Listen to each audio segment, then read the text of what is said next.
Egentlig skulle denne fortælling have heddet Mormors hus, men efterhånden som projektet skred frem, så kom der mere og mere lokale historie med, så det kom ikke rigtig til at passe med fortællingens titel. I stedet for vil jeg fortælle om mit barndomshjem i Skovlunde og give fortællingen et nyt navn. Mit navn er Ole Eskedal, og jeg har boet i Eskebo fra september 1939 til jeg flyttede hjemmefra i 1965. I 1969 der solgte min mor huset, og så flyttede så til Randers i en lejlighed. Billederne af huset er sikkert taget af min søster Inge og sendt til mig af min mor i 1969, da jeg boede i Californien, USA. Det var sikkert for, at jeg ikke helt skulle glemme, hvor jeg kom fra. Billederne fra landsbyen i Skovlund har jeg selv taget, mens jeg stadig boede hjemme. På baggrund af billederne vil jeg fortælle om min opvækst i Skovlunde og minderne, jeg har derfra. Fortællingens målgruppe, som det vist hedder, det er min nærmeste familie, og så også de venner, som jeg stadig har i Skovlunde. Måske kan der også have interesse for dem, der er interesseret i Gammel Skovlundes historie. Senere vil jeg måske lave en fortælling om Mormors hus. Her har vi et billede af Eskebo. Bemærk fjernsynsantennen rettet mod Gladsaxe og Sverige. Dem lavede jeg selv, dengang vi fik fjernsyn i 1958. Dengang byggede mange deres egne antenner. På det tidspunkt var jeg i lære som elektriker. Min Diana scooter 200 kubikcentimeter er parkeret foran huset.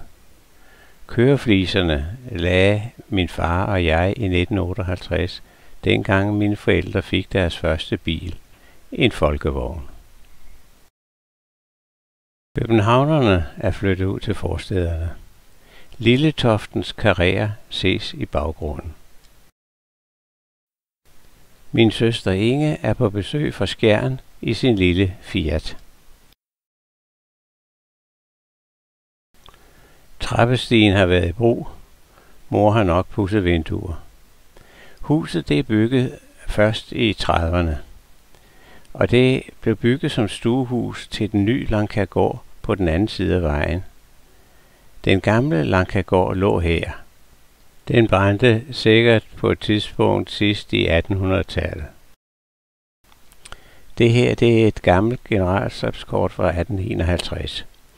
Det nye stuehus det er bygget nord for den gamle gård, der hvor den lå. Og der var en brønd i den firelængede gård lige midt i gårdspladsen. Og det tror jeg var tilfældet, fordi der var en fordybning i vores græsplæne i haven, netop der, hvor man sagde, at brønden havde været. Mor var glad for haven. Ja, det var vi alle sammen i hele familien.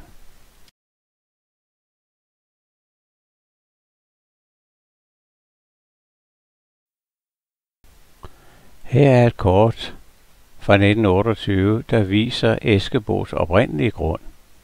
Stor have, 4100 kvadratmeter.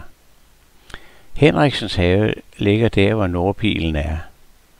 Og Henriksen, som er vores genbo, ham vender vi tilbage til. Hønsehuset. Det var der, hvor jeg hvert forår, ofte i påsken, gjorde min scooter forårsklar. For uden at være brugt som hønsehus, blev den brugt som festsal, og det var dog efter hønsene var flyttet ud. Min søster Åses bryllup blev holdt der i pinsen i 1947, og min egen konfirmation i 1953.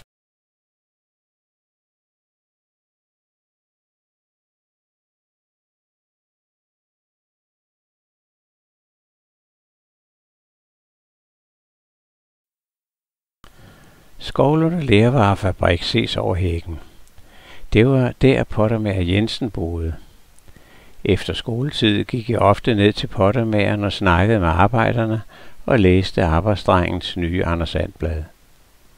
Vores genbo Henriksen arbejdede der sammen med Sevold og en arbejdsdreng. De lavede urtepotter, som Jensen solgte til gartnerierne på Amager. Som dreng, der havde jeg en overgang den chance at gå til købmanden for fru lærvarefabrikant Jensen, og det var hver lørdag. Jeg fik en seddel med til Magda, det hed købmanden, levede i byen, og hun var altså en dame. For det fik jeg en håndfuld bolsjer og 10 øre. En gang var der en vejrmølle på lærvarefabrikkens tag. Den blev nok sat op under krigen for at sikre kraft til maskinerne. Men møllen drev vist nok ikke en generator. Jeg tror, det leverede direkte kraft til maskinerne gennem remtræk og så videre. Jeg husker, at min mor var meget bekymret for, om den mølle skulle støje for meget. Udsigt fra husets altan. En af vores udstykninger er i forgrunden. Det var den første. Derefter ser man mejeriet, og i baggrunden Kausbjerggård, der hvor Bertelsen boede. Herr eller fru Bertelsen havde en gammel far boende på aftægt. I skumringen så jeg ham ofte gå langs stuehuset fra det ene vindue til det næste og lukke vinduesskodderne. Storbonden Bertelsen holdt ofte aftenselskaber, så kunne man se lys i alle vinduerne i det lange stuehus. Der var skodderne ikke lukket. Så sagde vi til hinanden, Bertelsen har gæster i aften. På loftet i laden havde Bertelsen en tøjrulle. Et kæmpe stort monster, hvor kassen var fyldt med kampesten. Som dreng var det mit job at trække rullen. Mor fyldte en zinkbalje op med stænket sengetøj, duer osv., og så gik vi ned til Bertelsen for at rulle. Resultatet blev virkelig flot og en god husmor værdigt. Bertelsen var en stor mand, også fysisk. Stor mave bag vesten og jakken. Han arbejdede ikke selv med på gården. Han havde for øvrigt en masse svin, som han blandt andet fodrede med madaffald fra Københavns restauranter. Nå, men det jeg ville fortælle var, at han røg pibe. Ikke altid en almindelig pibe, men en lang pibe. Det var en, der var så lang, at pibehovedet stod på gulvet. Jeg mindes ikke at have set, hvordan han fik tændt den, men det var nok en af pigerne i huset, som hjalp ham med en fidibus. Her er udhuset, som min far lod bygge. Det var før jeg blev født. Døren i gavlen langs muren, det var dør til garagen. Den første dør på langsiden, det var et rum til kvas, og der var et tidligere lokum. Det var før vi fik WC indrettet i huset. Tredje og sidste dør, det var indgang til vaskehus med grogkedel. Far fik også lavet en vippe til mine søstre og mig, og et gyngestativ lavet af rigtige jernbaneskinner. Vippen og gyngerne var allerede forsvundet, da billedet blev taget sidst i 60'erne. Men vi havde da fået indført offentlig renovation. Se sækken i stativet til venstre. Henriksens hus set fra vores have. Fru Henriksen kiggede samtidig indenfor hos mor i Eskebo. Hun kunne godt lide at snakke, men ville ikke af med overtøjet og ind i stuen til en kop kaffe. Jeg har ofte oplevet, at hun og mor stod en halv time ude i gangen, inden fru Henriksen sagde, nå, nu må jeg vist hellere sige at komme videre. En gang, da jeg var vel nok en halvstor dreng, så fortalte Henriksen, at han havde været soldat på de vestindiske øer. Det fascinerede mig meget. Henriksen arbejdede for pottemager Jensen. Hønsehuset med et piletræ, som jeg plantede. Det er nok væk nu, 50 år efter jeg rejste hjemmefra. Mor fodrede katte og pindsvin. Katten ser på fotografen og siger, du kommer til at hjælpe os mod denne uretfærdighed.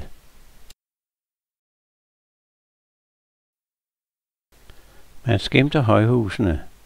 Er det mon dem på Roskildevej? Billedet er taget fra husets altan.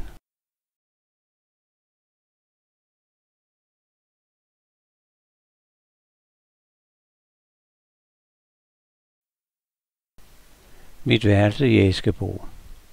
Læderkisten havde min morfar med hjem fra Amerika i 1937. Den stod i mange år på loftet og gemte på dyner og vores dannebrogsflag. Langkærgård til højre, Lilletoften til venstre i billedet. Skovlunde Boulevard før asfalt.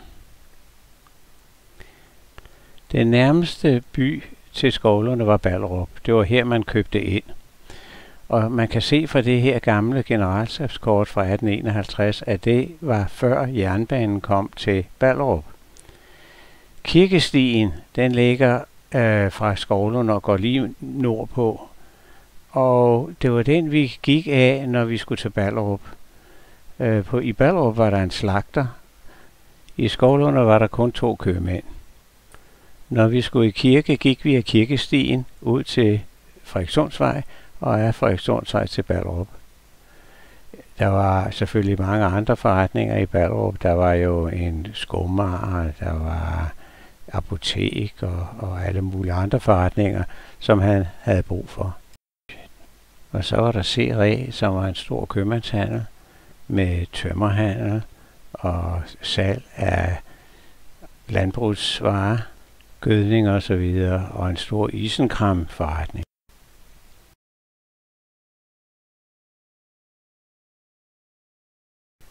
Her er et billede af gadekæret med Sygepigernes Hus.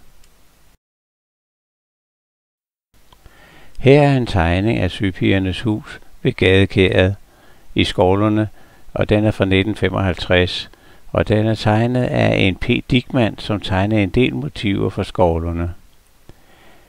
Motiverne blev lavet til postkort.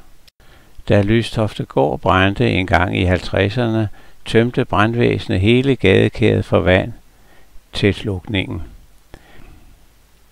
Mere om branden af Lystoftegård i næste billede.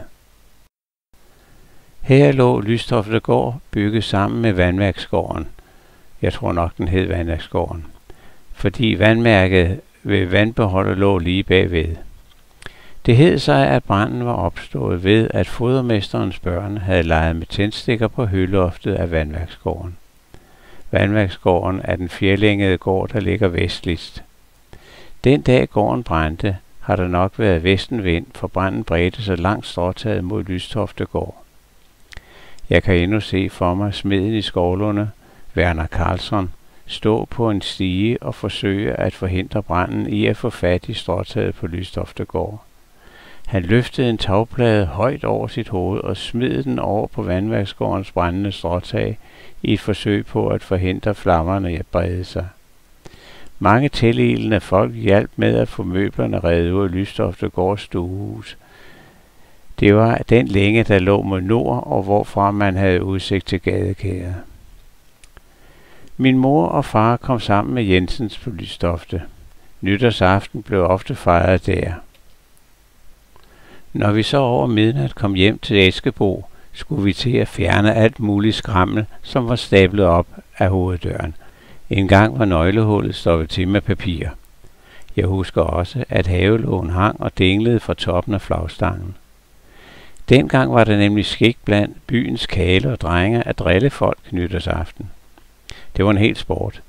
Nytårsaftens eftermiddag så fjernede alle husejere alt løst, såsom skraldespande, værktøj, havelåg osv., og låste det inde, så byens ungdom ikke skulle få gode idéer. Det rinder mig i hu, mens jeg fortæller dette, at jeg sammen med en flok andre store knægte engang løftede en lille Fiat 500, eller hvad det nu var for et køretøj, fra gaden, hvor den var parkeret ind i en have. Eller måske var det en practical joke i forbindelse med en fest, og ikke nytårsløjer. Den slags opførsel er heldigvis gået af mode, synes jeg. Hvis vi fejrer nytårsaften hjemme i Eskebo, og min far kunne høre, at der foregik noget uden for huset ved hoveddøren, så tog han sin kasse med cigarer og cigaretter og en dåse med mors småkager og gik ud til rødderne og ønskede dem godt nytår. Det fik dem til at gå andre steder hen. Det kalder man vist nok anvendt psykologi. Her har vi Brusendorfs hus på Kildebuen. Det kaldes også Fjellestuen. Men vi kendte det nu mest som Brusendorfs hus. Her i huset skjulte frihedskæmpere sig under krigen.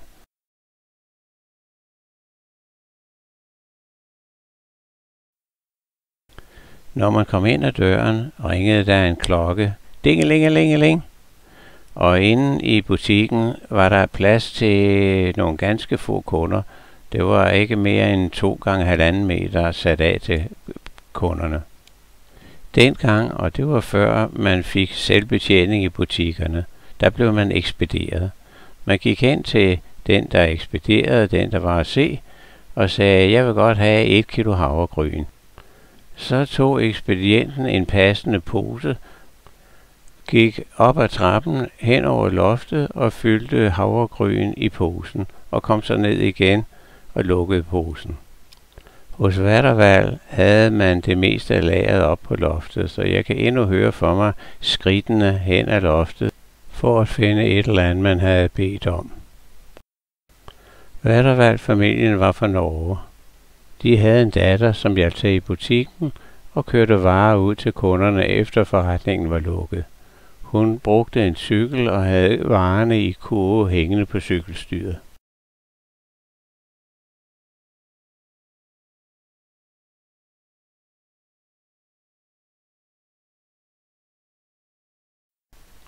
Titlen på dette motiv er Ejbyvej ved Smedebækken.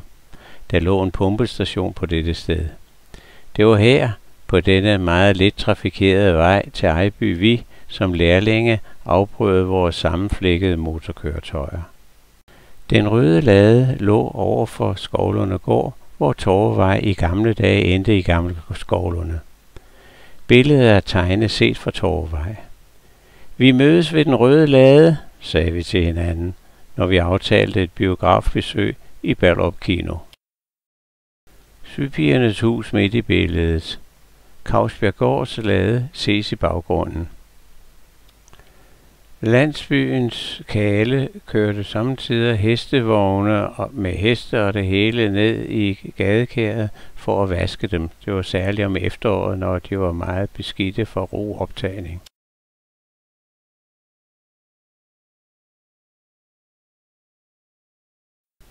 Udsigt fra Lystoftebakken på Harstrupvej mod nord. Eskebo midt i billedet. I forgrunden midt i billedet ligger huset Kærbo, ned til gadekæret. I huset boede en mand, som havde nazistiske sympatier under krigen. I hvert fald kom frihedskæmperne om formiddagen den 5. maj 1945 og arresterede ham. Stort forstyr. Min far og jeg løb også ned i byen for at se, hvad der foregik. En masse mennesker samledes her foran Henriksens hus. Billedet her har jeg stjålet fra Google Street View. Der hvor træet står, var der for 70 år siden et endnu større asketræ. Den formiddag den 5. maj beordrede far mig at stille mig bag træet, fordi der kunne blive skudt. Det blev der nu ikke. Hvordan det gik med nazisten fra Kærbo, ved jeg ikke. Men der skete vist mange uretfærdigheder den formiddag og de følgende dage, hvor alle frihedskæmperne var helt oppe at køre. Også i Skovlerne dukkede der i disse dage pludselig mange nye modstandsfolk op. Specielt blandt storbønderne, der havde tjent gode penge i det forløbende 5 år på at sælge landbrugsvarer til tyskerne. Det får mig til at tænke på noget andet.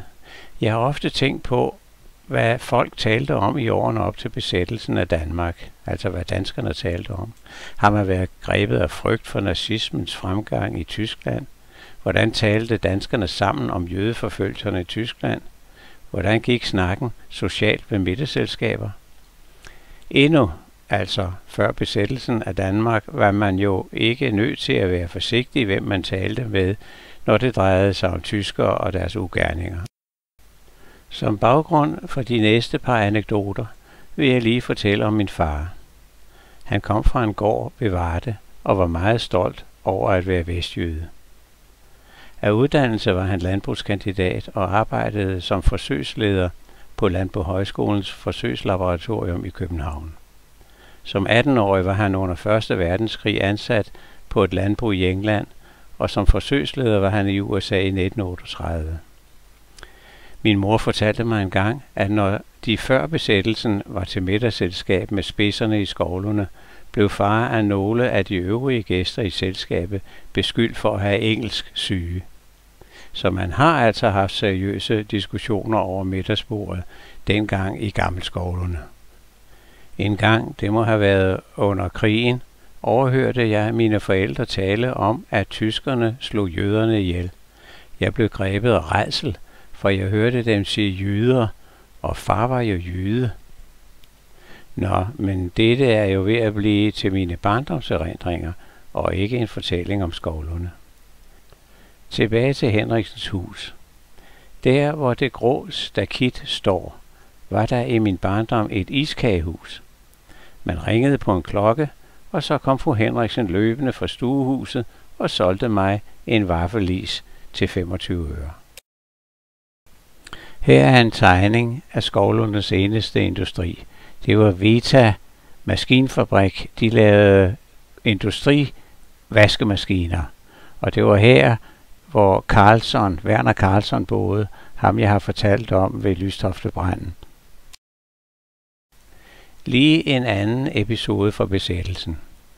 Jeg viser igen billedet af Eskebo fra haven.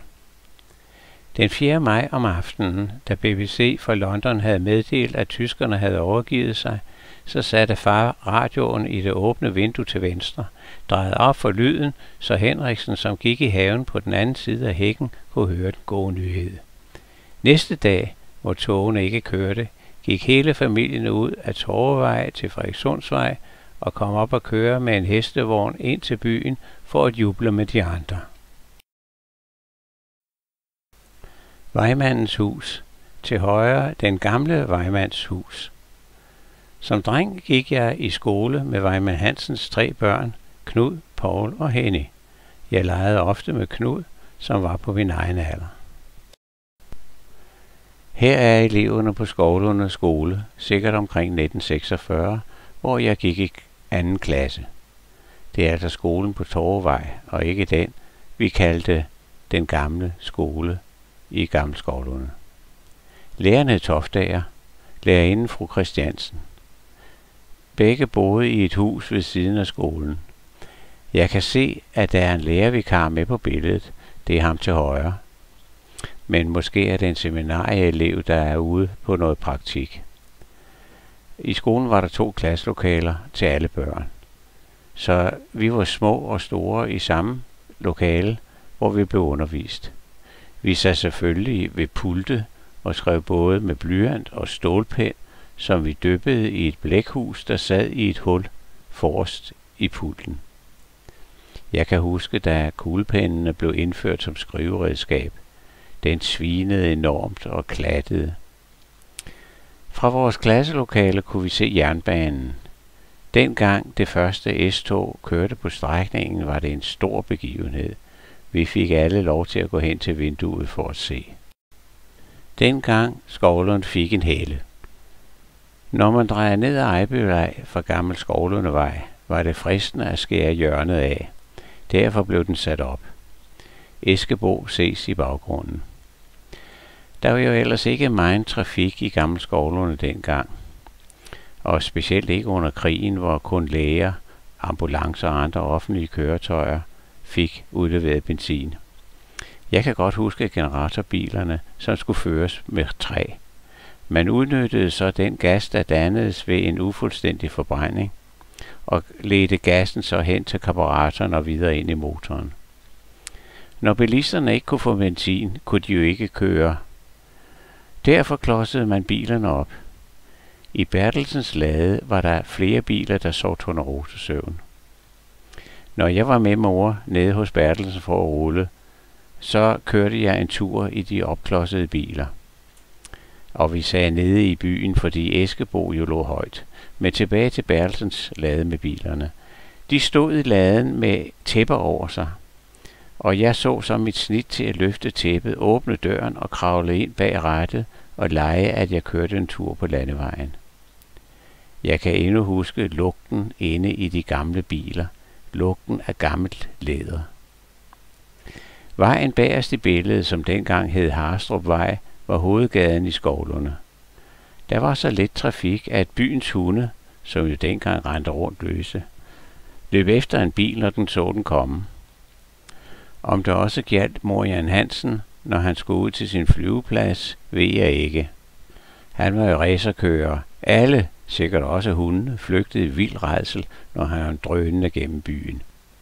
Lad mig se, om jeg kan finde nogle gamle billeder af Skovlunde flyveplads. Der er lige en anden ting, jeg kommer i tanke om nu. En gang om ugen kom fiskemanden til byen.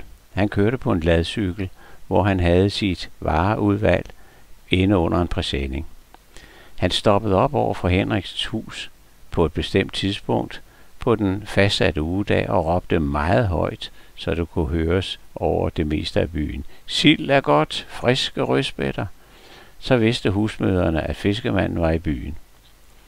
Forskellen fra dengang og i dag er, at han nu holder ved Rema 1000 hver fredag, at ladcyklen er blevet til en mindre lastvogn, og at han ikke længere råber, sild er godt, friske rødspætter.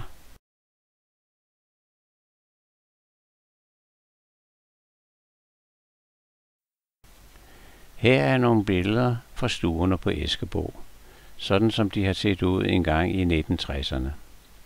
Imens de kører, fortæller jeg lidt om et par andre oplevelser, jeg kan huske. De er nok lokket frem, fordi 70-året for besættelsen nærmer sig, og medierne er fulde af referencer til den begivenhed. Når familien skulle længere væk, end man kunne nå på cykel, foregik det med jernbanen. Turen til familien på Fyn eller familien i Vestjylland var et heldagsprojekt, som jeg glædede mig til i dagevis. De store damplokomotiver stod og prustede på Københavns Hovedbanegård, og dem var jeg meget optaget af. Jeg fik 5 kroner af far til at købe Anders And-blade for. Af i Korsør og ombord på færgen, slæbende på kufferter og tasker, hvis ikke kufferterne var sendt afsted dagen før som rejsegods. Fodre måger fra Storebæltsfærgens dæk og gå på opdagelser rundt i færgens salonger. På et tidspunkt under krigen skulle alle passagerer visiteres, inden man kom ombord på færgen. Jeg går ud fra, at der var fare for sabotage. Ved en sådan lejlighed blev mor tituleret med madame af en tysk soldat. Det lød meget flot, syntes jeg. Ombord på toget var det sjovt at løbe gennem togets vogne og inspicere toiletternes indretning. Her er en episode, som jeg ikke selv husker. Jeg var vel nok en 3-4 år gammel, men som mor har fortalt mig senere.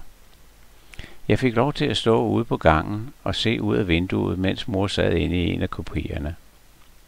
På et tidspunkt skulle hun ud og se efter mig, og opdagede, at jeg sad på armen af en tysk soldat, som pegede på ting, som vi kørte forbi. Mor for hen til soldaten og rev mig væk fra hans arm og tog mig med ind i kupeen. Senere fik hun dårlig samvittighed og følte medlidenhed med ham, for han havde måske selv en lille dreng hjemme i Berlin.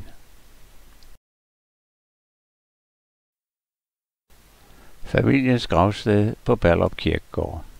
Her ligger min fars første kone, min far og siden 1988 også min mor begravet. I dag, 2015, er der blevet længere mellem gravene. Det meste er nu en stor græsplæne. Ja, denne fortælling blev efterhånden en lang historie om Gammel Skovlunde og om min barndomsoplevelser der. Det er sjovt, at når man ser de gamle billeder, så kommer der hele tiden nye minder frem. Selvom jeg kun bor nogle få kilometer væk, så er det ikke så tit, jeg kommer gennem byen. Tidligere, dengang min søster levede, slog vi samtidig i sving gennem Skovlunde og opad ved Kæret for at se barndomshjemmet. Der er sket meget i Skovlunde de sidste 50 år, men de fleste huse ligger der endnu. Sidste år så jeg, at den gamle skole er ved at blive lavet om til lejligheder. Det var der, min søster gik i skole i de små klasser, og hvor jeg senere gik til dans. Jeg får helt lyst til at gå lidt rundt i byen nu, hvor foråret er kommet til Danmark. Ole Eskedal, marts 2015.